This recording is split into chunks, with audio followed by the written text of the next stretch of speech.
Hello everyone, welcome back to Ecopoise classes. I am Surabhi और हम लोग पढ़ रहे हैं human capital formation in India and as promised आज मैं आपके लिए लेकर आई हूँ ह्यूमन डेवलपमेंट इंडेक्स। जैसे कि मैंने आपको लास्ट वीडियो में कहा था कि एक बहुत ही शॉर्ट वीडियो होगी जिसमें हम समझेंगे कि ह्यूमन डेवलपमेंट इंडेक्स क्या होता है। So basically this index was introduced by United Nations Development Programme UNDP। Okay and कब हुआ था? In its first human development report prepared under guidance of Mahbub ul Haq and published in 1990। Okay, then आपकी human development index जो है ये इसके 3 indicator हैं। There are 3 indicators which tell about human development.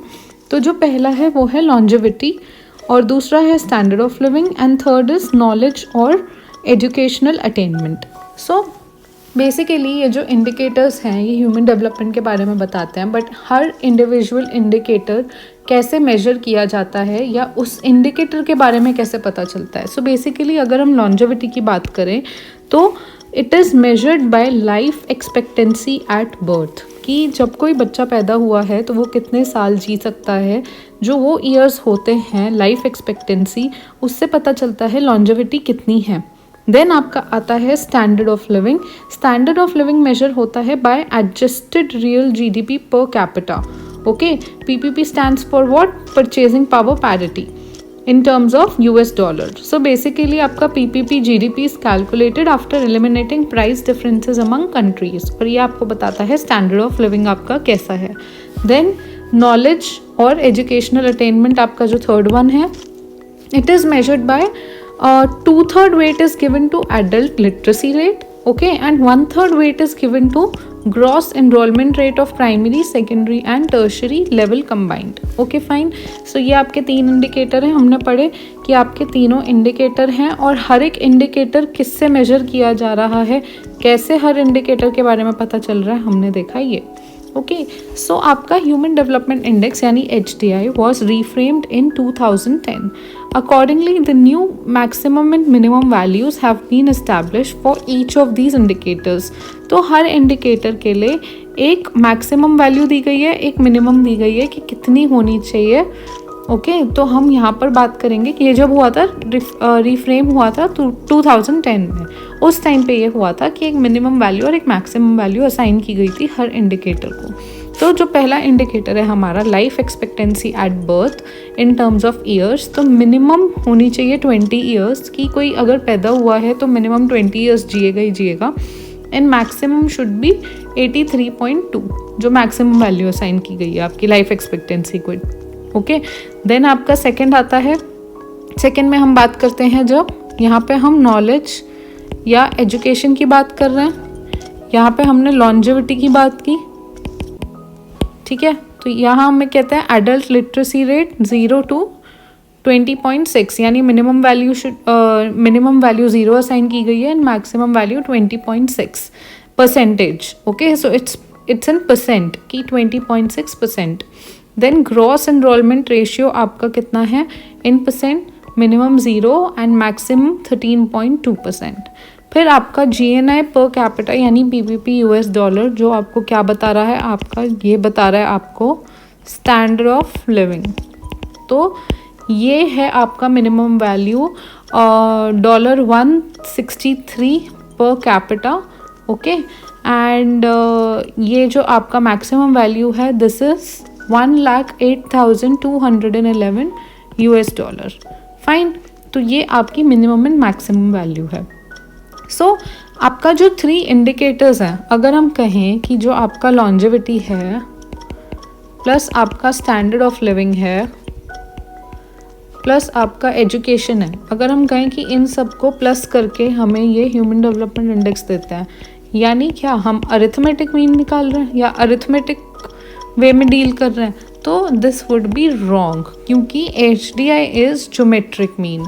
तो एडिशन भूल जाओ कि एडिशन पॉसिबल नहीं है और इंडिकेटर्स ऐड होके हम HDI की वैल्यू नहीं निकालते।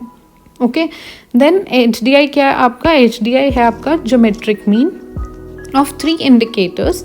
HDI आपका जो ह्यूमन डेवलपमेंट इंडेक्स है it rates all countries on scale of 1 to 10। तो 1 से 10 के बीच में रेट करते हैं कंट्रीज़ को, सॉरी 0 से लेके 1 के बीच में रेट करते हैं कंट्री को। और 0 का मतलब क्या होता है, 1 का और उसके बीच में कोई वैल्यू होती है तो उसका मतलब क्या होता है ये भी हम समझते हैं।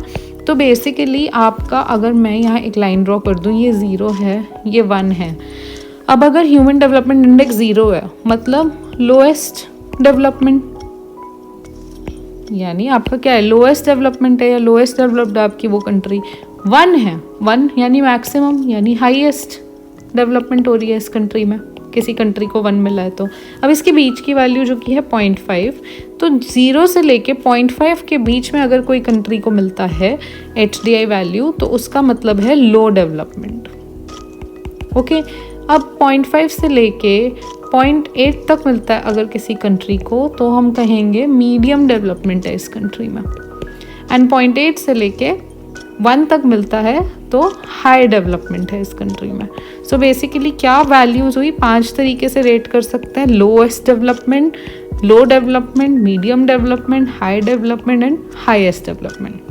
यही यहाँ पर बात हो रही है कि HDI अगर 0 है तो लोएस्ट ह्यूमन डेवलपमेंट, HDI 1 है तो हाईएस्ट ह्यूमन डेवलपमेंट, 0 से लेके 0.5 के बीच है तो low level of human development, 0.5 से 0.8 में medium level of human development and HDI अगर 0.8 से ज़्यादा है तो high level of human development. Okay, यही हमने ऊपर पढ़ा यहाँ पर।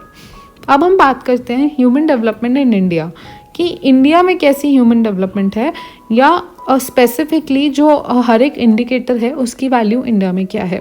तो life expectancy at birth India में है आपका 68.3 years. Okay, expected years of schooling है आपके 11.7, फिर आपका मीन ईयर्स ऑफ स्कूलिंग है 6.3, और इंडिया का जो GNI per capita that is PPP US dollar ये है 5663। तो ये इंडिया की वैल्यू है। आपने देखा था मैक्सिमम मिनिमम यहाँ पर दिए हैं, जैसे मैक्सिमम 83.2 बताई है और हमारी है 68.3 यहाँ पर अगर आप देखेंगे। ओके, तो इसी तरह के ये है इंडिया में हर इंडिकेटर की वैल्यू कितनी है, और इस जो ये इंडिकेटर्स हैं इनकी जो वैल्यू है इस वैल्यू के बेसिस पे कहा गया है कि India has medium level of human development. और हमने देखा था मीडियम कब होती है, मीडियम होती है कब, आपकी जो 0.5 से 0.8 के बीच में वैल्यू असाइन होती है किसी कंट्री को, तो यानी इंडिया आपका यहाँ पर आता है 0.5 से 0.8 के बीच में मीडियम डेवलपमेंट है इंडिया में। ओके, तो ये बोला गया मीडियम ह्यूमन डेवलपमेंट है, medium level of human development कहाँ, इंडिया में। फाइन, अब हम बात करेंगे in terms of gender inequality index. एक जेंडर इनइक्वालिटी इंडेक्स भी होता है जो बताता है कि जेंडर इनइक्वालिटी कितनी है। India's rank was 125 out of 188 countries in 2016 और इसका सोर्स क्या है, human development report 2016। So basically India की रैंक अगर 125 है और टोटल कंट्रीज़ हैं आपकी 188 और उसमें से अगर इंडिया 125 रैंक कर रहा है, इसका मतलब इंडिया में जो जेंडर इनइक्वालिटी है वो हाई है। ओके, जेंडर इनइक्वालिटी बहुत है, मेल फीमेल गैप बहुत है, तो ये बता रहा है आपका जेंडर इनइक्वालिटी इंडेक्स। लास्ट हम बात करेंगे नेशनल ह्यूमन डेवलपमेंट रिपोर्ट 2011। इसके अब जब भी मेरे को इसको रेफर करना होगा सो आई से NHDR। ओके, तो value of human development index for states and union territories for, अब नेशनल ह्यूमन डेवलपमेंट रिपोर्ट क्या लेती है, वैल्यू लेती है आपका HDI की फॉर स्टेट्स एंड यूटीज किन किन ईयर्स के लिए, 1981, 1991, 2001 एंड 2011। इन 4 सालों के लिए HDI की वैल्यू लेकर रिपोर्ट एस्टिमेट करती है gender gap, rural urban gap. तो ये आपकी है national human development report.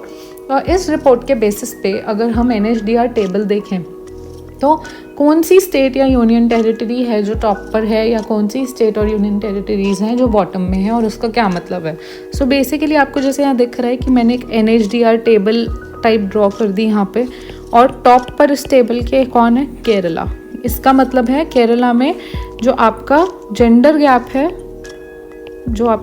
Gap है वो भी कम है और रूरल अर्बन गैप है वो भी कम है। लेकिन बॉटम में कौन है, बॉटम में है बीमारू स्टेट्स। बीमारू स्टेट्स यानी B फॉर बिहार, ठीक है, आपका BI फॉर बिहार हो गया, M फॉर आपका ये मध्य प्रदेश हो गया, A आपका हो गया असम, देन आपका R हो गया राजस्थान एंड U हो गया आपका यूपी। सो बीमारू स्टेट्स, इन सब के जो फर्स्ट अल्फ़ाबेट है उनको कंबाइन करके हमने बोला है कि जो बीमारू स्टेट्स हैं हमारी वो बॉटम में आती हैं। यानी इन बीमारू स्टेट्स में आपका जो जेंडर गैप है वो बहुत ज़्यादा है, मेल फीमेल गैप बहुत ज़्यादा है और रूरल अर्बन गैप भी बहुत ज़्यादा है।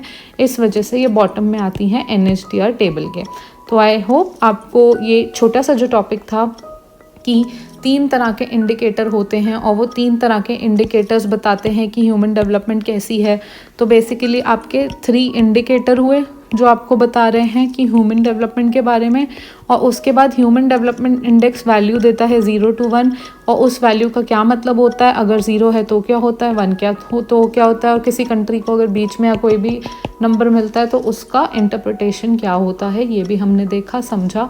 और इंडिया हमारी जो है, अगर हम सिर्फ इंडिया की बात करें तो मीडियम ह्यूमन डेवलपमेंट है, यानी इंडिया लाई कर रही है 0.5 से लेके 0.8 के बीच में आपका ह्यूमन डेवलपमेंट इंडेक्स जो वैल्यू है उसके बेसिस पे। ओके, सो आई होप आपको ये टॉपिक क्लियर है, और अगर आपको वीडियो कंटेंट सब पसंद आ रहा है तो आपको पता है क्या करना है। और प्लीज़ प्लीज़ प्लीज़ लाइक करो वीडियो, शेयर करो अपने फ्रेंड्स के साथ या किसी के भी साथ जो इकोनॉमिक्स पढ़ने में इंटरेस्टेड है और जिनको ये टॉपिक हेल्प कर सकता है। कमेंट करके बताया करो कि आप लोगों को और क्या देखना पसंद है या क्या चेंजेस आप चाहते हैं। और सबसे बड़ी बात, आप प्लीज़ सब्सक्राइब करिए चैनल को। अगर आप नहीं देख रहे हैं और नहीं सब्सक्राइब कर रहे तो ये और भी गलत है। सो प्लीज़ आप सब्सक्राइब करिए चैनल को। And with this I'll wrap up this video. I hope you like it, and till the next time we meet, take care and bye bye.